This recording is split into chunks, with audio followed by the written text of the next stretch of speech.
G'day. That was me playing some random changes. Poorly, sure. But still, today I wanted to give maybe perhaps more of a lesson than just talking.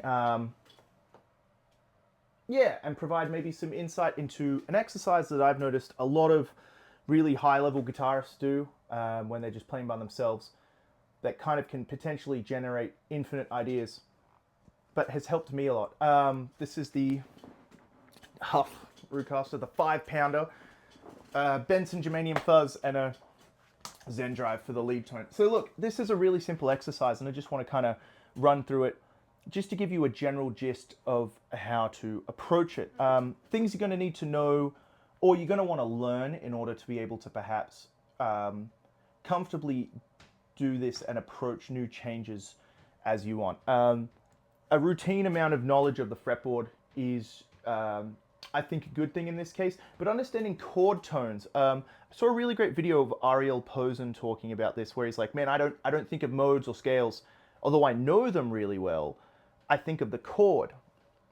And it brings back a hearkening memory. When I was 18, I went to jam with this Australian guitar player, Michael Dolce. Now, he's like just a gigging monster. He's had all the big gigs. Lovely, super lovely bloke. Even, 13 years later when I've reached out and said like, oh, hey mate, this is a formative experience. He's like, oh, great, blah, blah, blah. He's like the Voice guitarist, Australian Idol guitarist, all that. Very, very, very phenomenal player. Really just a nice bloke. But I went to jam with him and he threw me for a kind of loop because he's like, oh, let's jam on these two chords, right? It's going to be E9 to C9. So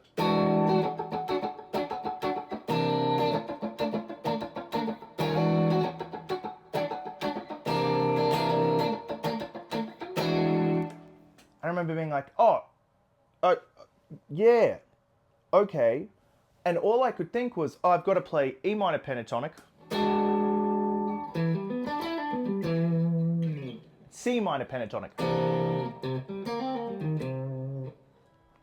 Yeah, I played arpeggios or triads there, but the whole thing was, that's kind of how it sounded.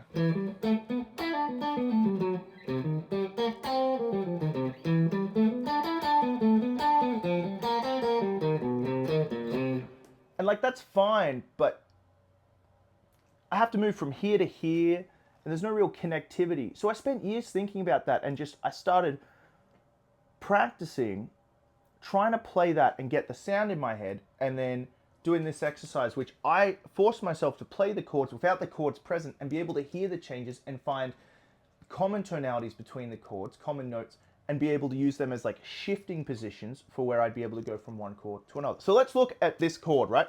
E9. In this voicing, I'm using E, I'm using an A flat, I'm using a D, and then I'm using an F sharp. Now if I go to the C9, I'm using C, E, B flat, and then I'm using my D. So 1, 3, 7, 9, 1, 3, 7, 9. Now the most common note between those is the E, the 1 of the first chord and the 3 of the second chord. So I'm going to use E as my connecting point. I'm going to play this a couple times to get in your head, and then I'm going to just jam through it. Now I might miss, I might do it poorly. It's kind of a weird progression, but I'm just trying to get a point across of a great exercise. So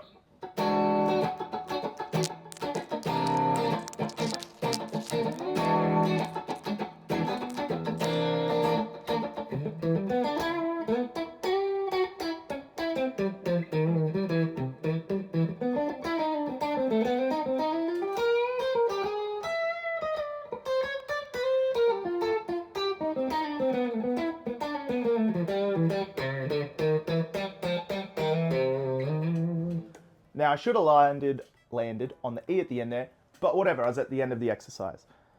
But by doing that, I'm able to start hearing the changes in my head and in my ears. Now there are a few ways to approach it. You can practice the scale over it, and then connect it from there. Or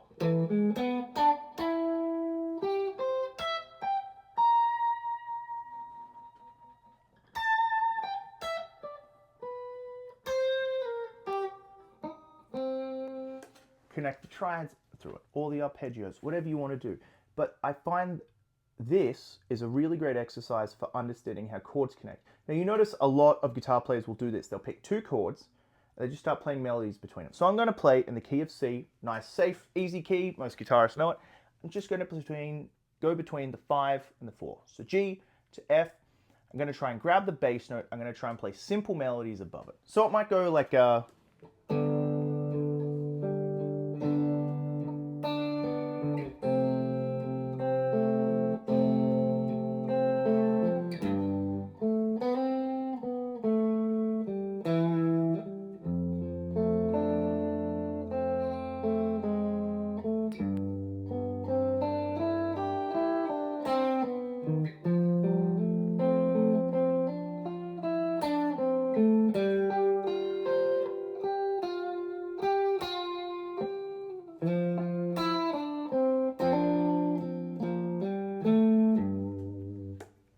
It's a simple exercise, and I'm purposely not giving you everything because I want a little grit and self-determination and work to come from you, and I need to work myself. Now, there's got to be a level of honesty in this. I'm not a master at it, and I can defer to 1,000 players who are better than me at it, but this is an exercise I've been using for the last 6 odd months heavily that's really helping to foundationally change my playing. I can take any two random chords, B diminished and A flat major, and find a rhythm. So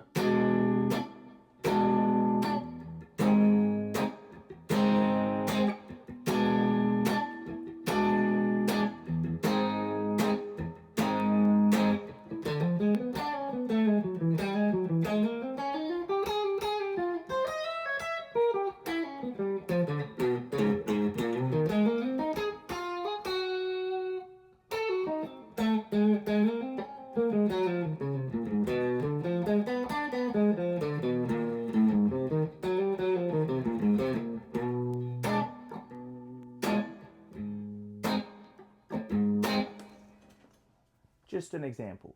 So look, here's the exercise. Pick two chords, try and find common tones or common notes. Put it through a looper if you have to, find it online, make a groove, put it in your DAW, whatever.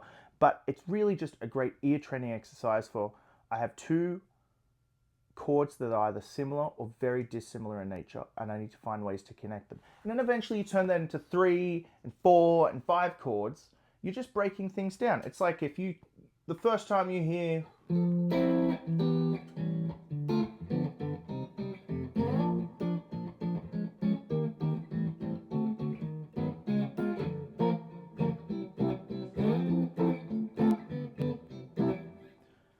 a jazz blues trying to play Charlie Puck,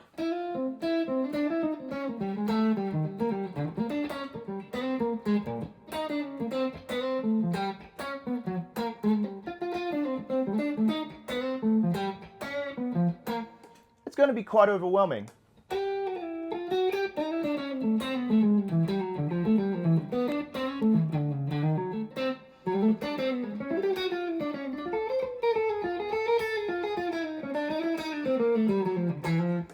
That's not even a good example, but it's quite overwhelming at first. If you want to play bebop, start with foundations. Start with simple foundations that you can then build off. Start with 2 chords, then move to the next 2, then the next 2. Explore the options, explore the sounds. So again, the exercise, you pick 2 chords, related or unrelated, and you find a way to move through them. Now, I don't know if I'm good at giving video lessons, but I do offer lessons, and I have about 7 or 8 cats I'm teaching. I'm really stoked on it. I've met a few of them in person, we've hung out and all that, but I teach online only right now, just because my place is very small. But hey, I've got some cool stuff coming up. There's some cool announcements. If you watch the new Benson amps video, my friend Chris Benson is playing a guitar I made for him, which is the same as the red one I made for myself. I made twinsies, and I'm really stoked to see that. That makes me so happy. But yeah, it's a sunny Wednesday. I went to Costco.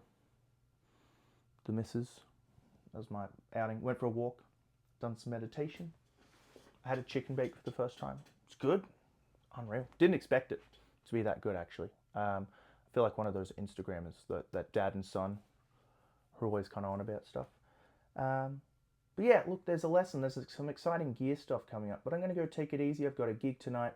I have a session tomorrow, so maybe I'll film some of that. And then, yeah, it's all good stuff that's going to lead to more stuff. But again, I'm thankful always for the support. I'm thankful for everyone. I see this is 15 minutes of me talking.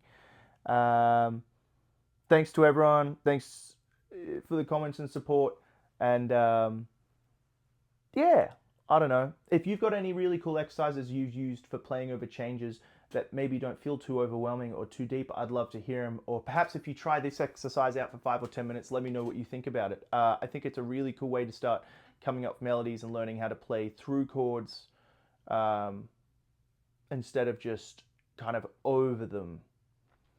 Because, you know, a lot of times we play a blues, people get there and they're still going, they're still outlining the one. Whereas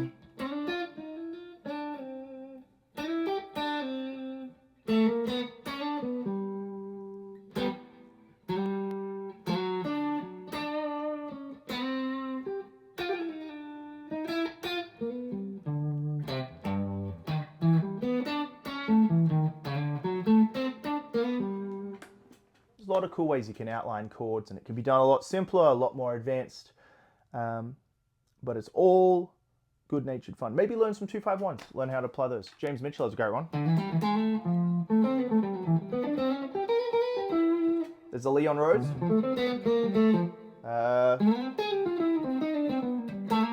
Charlie Parker.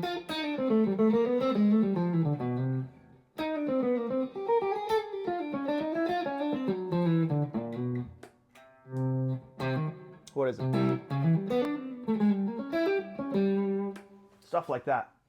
Yeah, dig in. Let me know what you think. That's today's video for you all. I hope everyone has a really great day. Wherever you are, I hope it's sunny. If it's rainy, I hope you love that and you're inside.